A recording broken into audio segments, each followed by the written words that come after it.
Bonjour et bienvenue sur CryptoShield. Aujourd'hui les amis, nous allons voir comment ouvrir un short sur une crypto-monnaie. Tout d'abord, qu'est-ce qu'un short? Tout simplement, c'est quand on souhaite parier à la baisse sur un asset ou un actif. Et aujourd'hui, on va essayer de le faire sur une devise fiduciaire représentée par une crypto-monnaie. Je vais prendre comme exemple le yen japonais. Donc on va essayer de shorter le yen japonais en l'empruntant. Et cet emprunt, on va l'échanger contre une autre monnaie, plus forte que l'IN forcément, pour espérer en tirer un bénéfice.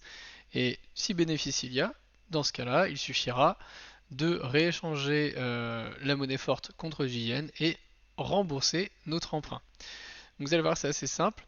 Je vais vous montrer étape par étape comment réaliser cette opération.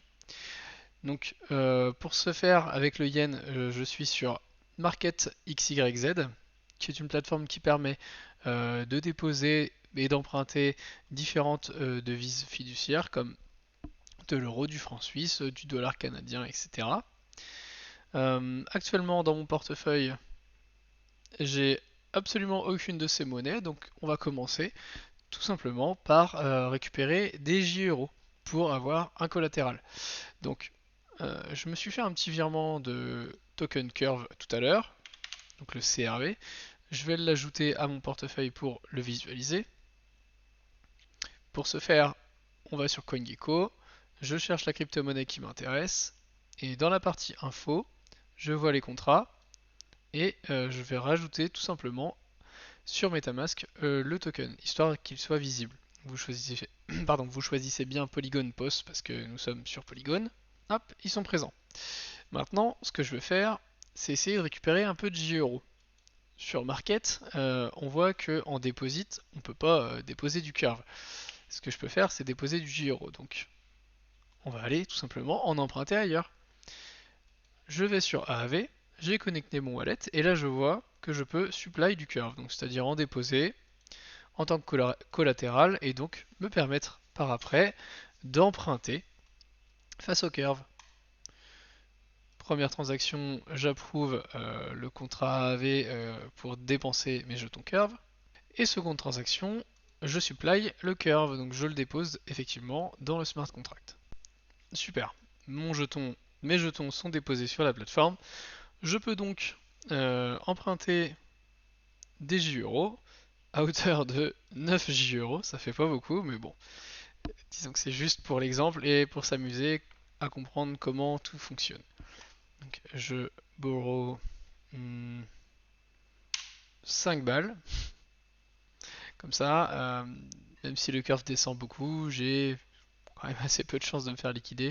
Et si ça arrive, je pense que je m'en remettrai. Pour effectuer l'emprunt, voilà, j'ai bien récupéré 5G euros. Ce qui est pratique avec AAV, c'est qu'il me propose directement de les ajouter au wallet, donc pour qu'ils soient visibles sur mon MetaMask. Ajouter le jeton.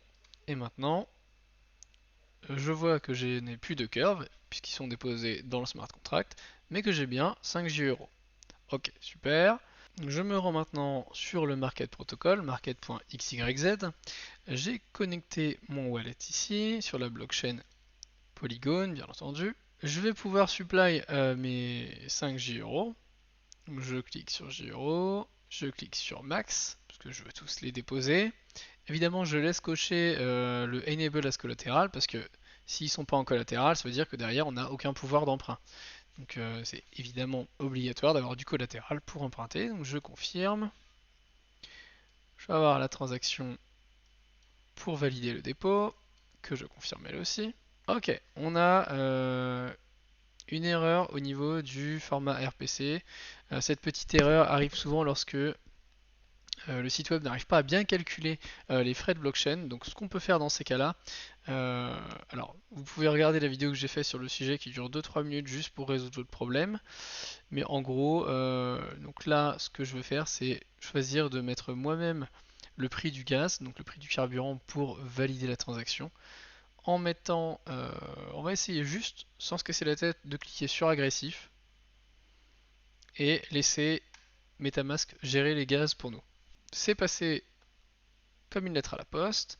J'ai bien mes 5 J euros qui sont déposés ici. Alors, Étonnamment, il ne me les affiche pas comme collatéral disponible. Je clique sur Enable as collatéral. Comme tout à l'heure, pour pas me faire avoir, je mets les frais en agressif et je confirme la transaction. Ok, donc maintenant le protocole voit bien mes 5 euros comme collatéral. Je vais pouvoir me permettre d'emprunter mon yen. Donc je vais chercher le JPY, qui est une version numérique du yen émise par le protocole Jarvis Network. Je clique dessus. Je suis bien dans l'onglet Borrow pour emprunter. Euh, Actuellement, ma limite d'emprunt est de 3,91$. Comme je vous disais tout à l'heure, c'est 75%. On le voit d'ailleurs ici, hein, on a 75% de loan to value, c'est-à-dire qu'en gros, si vous déposez 10 euros, vous pouvez emprunter que 7,5 J euros en équivalent. Donc moi j'ai déposé 5 J euros, je peux emprunter que, donc il disait tout à l'heure 3 en quasiment 4$. En règle générale, j'emprunte rarement plus de 50% de ma limite d'emprunt. Donc là, par exemple, ça ferait moins de 2$ d'emprunt. Donc si je clique sur Max, il voit que je peux emprunter 388 yens. On va arrondir ça à 300. Vu que c'est un tout petit montant, je fais pas mon application de 50% maximum d'emprunt. On va dire qu'on s'en fiche, c'est juste pour l'exemple. Je confirme mon emprunt.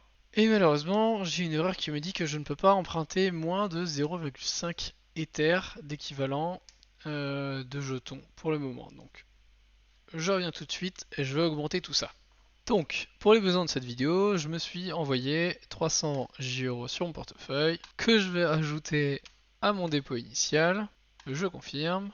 Voilà, transaction confirmée. Donc j'ai bien mes 305 J€ maintenant. Cela me permet une limite d'emprunt de 240$.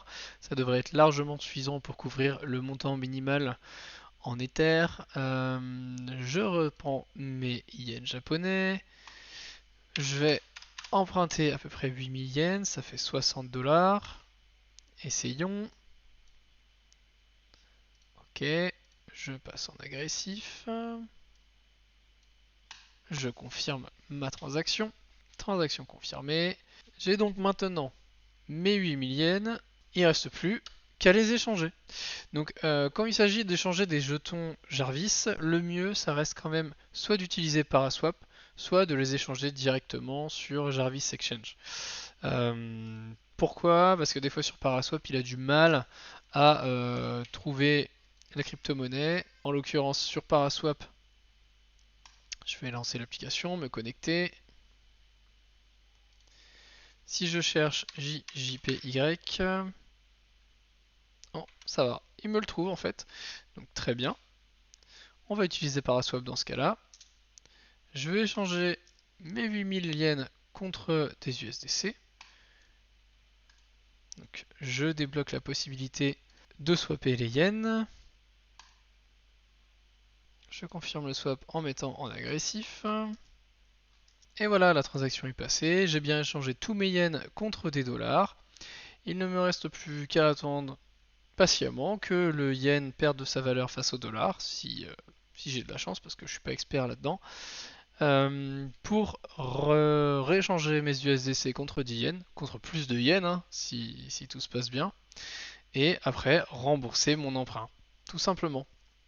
Évidemment, les yens restants, les yens que j'aurais gagnés en tant que plus-value, ceux-là je pourrais soit les garder, soit les échanger contre une autre crypto-monnaie, mais ils resteront dans mon portefeuille vu que ce seront les gains de mon short.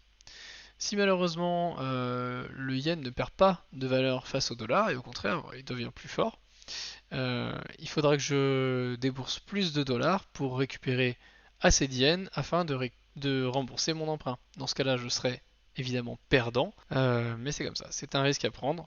C'est du trading, à vous de faire vos, vos recherches et ouvrir des shorts en fonction de vos stratégies. Voilà, j'espère que cette vidéo vous aura intéressé. Je pense que dans quelques jours, je ferai le chemin inverse pour vous montrer remboursement de mes yens, de ma dette. On verra si j'avais raison ou pas de shorter le yen. Si ça vous a plu, n'hésitez pas à lâcher un petit pouce bleu, hein, ça fait plaisir. En attendant, si vous avez besoin d'un coaching privé pour apprendre à utiliser la finance décentralisée, n'hésitez pas à me contacter. Il y a mon lien, mon adresse mail en description. Vous trouverez aussi un lien vers le Telegram afin de rejoindre notre petite communauté. Ça fait toujours plaisir aussi d'avoir des nouveaux membres. Voilà, c'était CryptoShield. Ciao ciao.